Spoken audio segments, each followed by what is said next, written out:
messieurs, dames, le bonjour pour fêter l'installation de ma nouvelle DVD tech juste derrière moi. Et encore, j'ai pas fini de tout ranger, il reste facilement 3 caisses, ce bordel. On va y arriver. Tu peux le faire, Rebeu. Je vais te parler d'une de mes favorites comédies culte all time, carrément, que j'ai découvert dans un passé récent. Ce film, c'est le lauréat, The Graduate, en anglais dans le texte.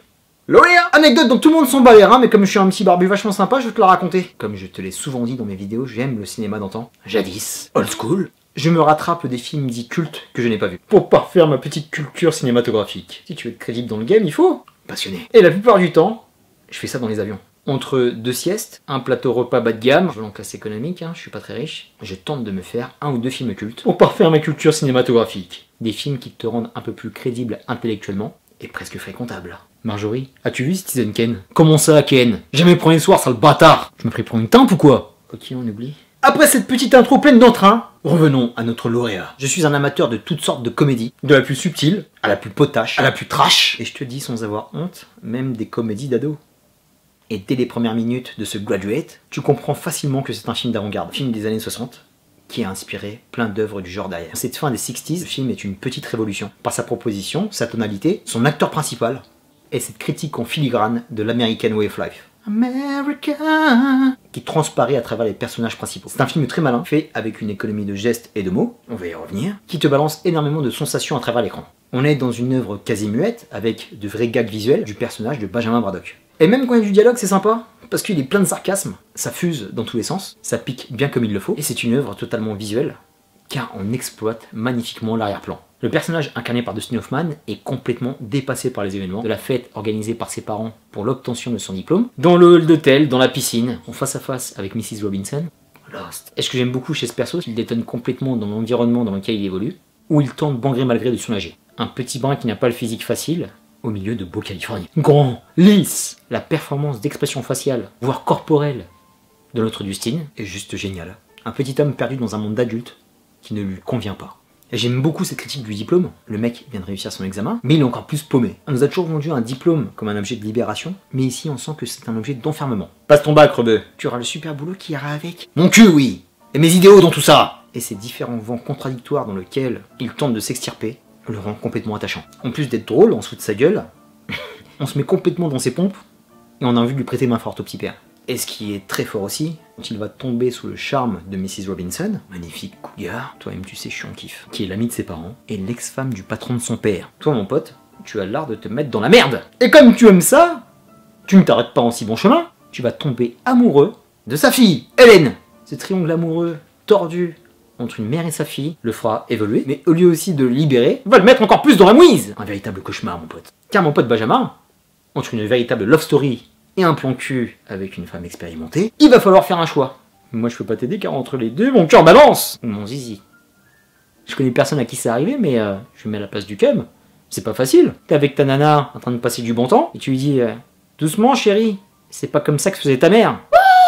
Revenons un petit peu au film quand même mon grand. Alors cette œuvre est une des premières comédies olé olé hollywoodiennes qui a le culot d'oser beaucoup de choses. Car le cinéma américain de cette époque était conservateur et puritain. De placer un big up au réalisateur, l'oscarisé Mike Nichols va mener sa barque avec créativité, audace et subtilité, en invitant le spectateur à la suggestion et non la démonstration de fesses forcenées. Bizarre celle-là. Qui lui aurait valu une interdiction de la plupart des studios de l'époque. Et ce qui ressort de ce film, c'est tous les plans iconiques auxquels on pense. J'ai reconnu le fameux plan de la cuisse avec le collant et Dustin Hoffman en arrière-plan. Idem au niveau de la scène post-coït avec la club dans la piscine. Et comme c'est un film avant-gardiste, ce qui n'a pas dû être évident à l'époque, c'est de diriger les acteurs, mais c'est fait de main de maître. Et ça aussi, il faut le créditer. Ce film a que des qualités, c'est fou. C'est un kiff d'en parler. Et parfois, sur certaines scènes, on peut être dans une pièce de théâtre totale, avec de véritables punchlines qui existent encore de nos jours, et qui ont inspiré pas mal de comédies. Je pense à American Pie, Compose caca, séduisez la maman de Stifler, tentez-vous de me séduire, Madame Robinson. Et quand je te parlais de visuel, c'est qu'il y a une maîtrise totale de l'espace, que ce soit dans des endroits dégagés ou clos. Je m'avance un peu, mais même si tu regardes ce film en 2018, il n'aura pas vieilli d'un iota, il n'aura pas pris une ride, parce qu'on est déjà dans une œuvre moderne, avec des enjeux qui subsistent encore de nos jours. Et quelle que soit la catégorie de film que nous allons voir, ce que j'aime beaucoup chez Lauréat, c'est que ce film a pleinement conscience de ce qu'il fait, tout est assumé, et c'est limite un film d'anticipation, parce que Mike Nichols, comme les scénaristes, ont senti un vent nouveau débarquer dans la société, qui est éprise de liberté. en mettant en scène un personnage luttant contre des chemins tout tracés. Je valide à 1000%. En plus de tout ce que je suis en train de te dire, la plus grande réussite de ce film est son casting principal, Dustin Hoffman, qui était un jeune acteur à l'époque et qui s'est révélé par ce rôle. C'est le casting parfait. Le mec a une telle présence à l'écran pour incarner ce genre de mec, il était déjà trop fort pour l'époque. Sa partition est nickel, un mec diplômé qui est loin d'être fini, qui pendant ce film va faire le dur apprentissage de la vie. Et là aussi, c'est très courageux de l'avoir pris, parce que ce n'était pas un acteur connu, et il casse complètement les premiers rôles de l'époque, qui étaient promis à de beaux étalons, comme Steve McQueen ou Robert Redford. Et ce qui est très bien, c'est que grâce à la présence de Dustin dans ce film, le processus d'identification se fait plus facilement. Le mec ressemble à un monsieur tout le monde, avec un physique moindre, il est imparfait, et inadapté à la société qui lui est proposée. Les personnages de Mrs. Robinson et sa fille Helen sont tout aussi bons et bien choisis. Non seulement, on va pas se mentir, elles sont quand même magnifiques, et incarnées magistralement par feu Anne Bancroft et Katharine Ross. Ça, c'était de la femme. Des beautés comme il n'existe plus.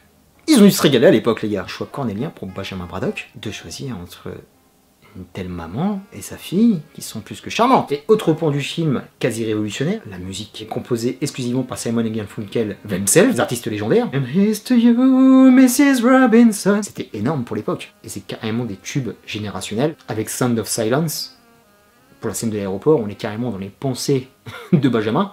Il y a certaines séquences dans ce film qui sont de véritables clips avant l'avènement du clip lui-même. C'est ouf. Et grâce à cette musique, l'acte final est une tornade d'énergie inoubliable. Mortel! Je suis complètement in love. Pour conclure sur le lauréat, bien sûr je te le conseille, ça te changera un peu des comédies actuelles, qui ne sont pas très inspirées, pour pas dire autre chose. C'est un des rares films que tu pourras mater plusieurs fois et prendre le même plaisir. Un film qui a insufflé un souffle nouveau à la comédie et qui a conquis le spectateur à travers les générations. C'est un hymne à la vie, un hymne à l'espoir, et c'est surtout une invitation à bifurquer si la route que tu t'es tracée ne te convient pas. Philosophique, le rebeu! Terminus pour ce film de l'amour qui est le lauréat. J'aime bien ce terme, film de l'amour. Je te dis à très bientôt pour de prochaines vidéos. D'ici là, porte-toi bien. Mate un maximum de films, et de films old school, n'hésite pas. Je te fais plein de bisous. Peace. Et fais attention à ta belle-mère.